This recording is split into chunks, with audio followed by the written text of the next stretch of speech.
We just gonna make Yeah. this segment evangelical, evangelique, for white evangelicals. Listen, so there's a pastor who took to social media. You know how pastors like to take to social media nowadays. Even our black pastors like to take to social media nowadays, and give us a little bit of what's on their mind. But when it is a right wing pastor, a pastor who is racist. When I say right wing, I mean racist. When it's one of those, what they're about to say is going to be questionable. So this pastor Shane Vaughn, he was yelling. He was literally yelling in the mic in his preacher's voice that there is no difference between conservatives being banned from social media in the United States and dissidents being executed by the government in North Korea. Let's take a listen. Reactionary thought to what the government tells you is good for you. In North Korea, they line you up and shoot you. Oh, in America, they don't do that? Really? Mm-hmm.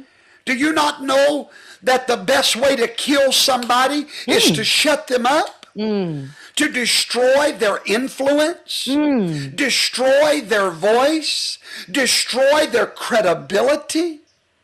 That's all you have to do. It's the same thing. They shoot them in North Korea and they kill them in America. This is why any infringement on free speech in this nation must be fought against at every level. Okay. Every level. Okay, so hold on real quick. I don't know how much of that was left, but I want to start with the beginning of that. He said, basically, shutting them up, canceling these folks, not giving them any playtime in the social media space or on media. And we're talking about right wingers, conservatives, not giving them any time, not playing into their rhetorics, shutting them up. That means that we're shutting them up, their influence, their voice, their identities. To me, when he said that, I thought of, and that's in America. That's a right on American infringement or whatever, or infringement on Americans, right? To me, that was about black folks. I'm like, oh, you saying something good, but to me, that's relatable to black people. You guys are always shutting us up. And when you do that, you're shutting up our voices, our influence. You don't want us to say anything. We have no power. We have no right here in America. But when it's done to conservatives, all of a sudden they understand that idea that we scream every day when we're in the streets. All of a sudden they understand that idea that immigrants are yelling when they come here. All of a sudden they understand that idea, that people from the Middle East feel when they speak up or when they say anything. All of a sudden they believe that idea. All of a sudden when it comes to them, when it comes to conservatives, so that is very telling. Colonizers gonna colonize, whether they in the church, whether they in the White House, they gonna colonize. Whether they're in the talk space, where it comes to radio, or where it comes to any media spaces, they gonna colonize. They gonna take everything that we say and that we say about ourselves and that we fight for, and use it in their own fight. Yep. That's why I don't like feminism. This is why I don't understand and I don't like feminism, because it's a fight that a lot of women, especially women of color, have with issues that I have been speaking about many times. But when it comes to feminism, what happens is they take all of those issues and they only apply it to white women. They only apply it to white women, and white women who speak up are the ones who are heard. That's why Harvey Weinstein was taken down. And it took forever for us to get R. Kelly or, other people in those spaces. You see what I'm saying? When black people, when black women been speaking about it, right? Is there more, David? Because I want to see more recklessness that this man was saying. Girl, you dropping it right now. We must push back against any infringement. Against any infringement on free speech. This man was killed last week. I have friends in social media that was killed. You know how you kill them now? You don't take out a bullet. No. You pull their account. You know how they killed President Donald Trump? Uh-huh. They didn't pull a bullet through him. They did something worse. They destroyed his ability to speak. Yep. You better wake up.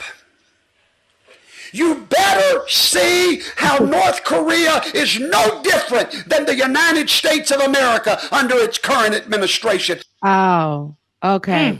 All right. So he's talking about killing folks every day. Bubba, you go outside, you're afraid Yep. that you're gonna be shot down, right? I'm afraid if I go into the grocery store, Karen is gonna say that I did something to her, and I'm gonna be taken into jail and possibly treated, you know, like possibly treated and killed while I'm in jail. I don't. He's saying all these points, and this relates to us. He said what they did was how they killed Donald Trump was by silencing him. And that's, we need to realize that America is an American under its current administration.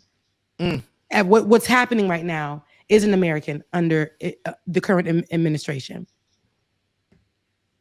All of that is our fight. All of those are our words that fall void, fall on deaf ears. Nobody listens when we scream, when we cry out in the streets, when they're killing our brothers and they're killing our sisters. Nobody listens to us. Nobody, no matter how much we preach about it, no matter how much we march about it, no matter how much we create campaigns surrounding it, they don't listen to us. They silent Donald Trump. He loses his presidency. They march up to the Capitol while we're marching in the streets. We're staying safe, and they're still shooting us while we're in the streets. They're killing our activists and saying that, hey, this wasn't something that was racist. This wasn't racially influenced. But they get to go scream out that Donald Trump isn't president and pull up to the Capitol, put people's lives in danger, come with weapons. They come with guns and everything. We're not even strapped when we're headed out into the streets to yell and fight for our lives and just fight for a piece of some kind of freedom here. All that happened was that they silenced Donald Trump. They took him out of the White House.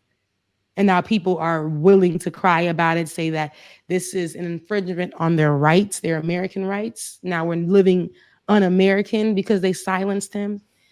Y'all silenced George Floyd. We can't ever hear him or his point of view or how he feels about anything. Y'all silenced former President Obama, who now has to come out after being silenced for so long, feeling like he couldn't even say anything for so long. Y'all silenced him. We were at his back the whole time, but nobody cared what we had to say about it. You guys have silenced us since we were attempted to silence us since we got here.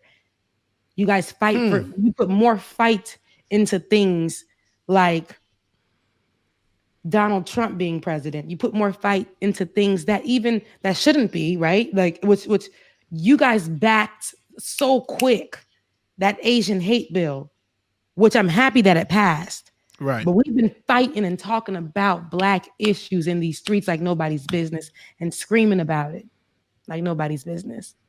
But we got evangelicals who are fighting about things that don't matter. And that is basically whistleblowing to all the people that follow him. And when he says get ready, he says get ready for those people, right? When he tells them to, watch out and be mindful of what America is doing and how un-American it is. They believe that with all of their heart and soul. But they won't look at when we say it's un-American for you guys to be, to be saying that this is the land of the free, the home of the brave. This is a melting pot. This is where immigrants come to make it. If you can make it here, you can make it anywhere. We are open doors. They're saying that, that's American. But when we come and we try to apply that to our lives and we fight for rights and stuff, they don't give us an opportunity. They don't give us anything. So we can't scream that it's un-American. We can never scream that it's un-American. But these white folks, when they don't get their way, when they don't get what they want, then they say it's un-American. It's un-American to kneel, but it's all right for them to use the flag for every other thing, right? Right.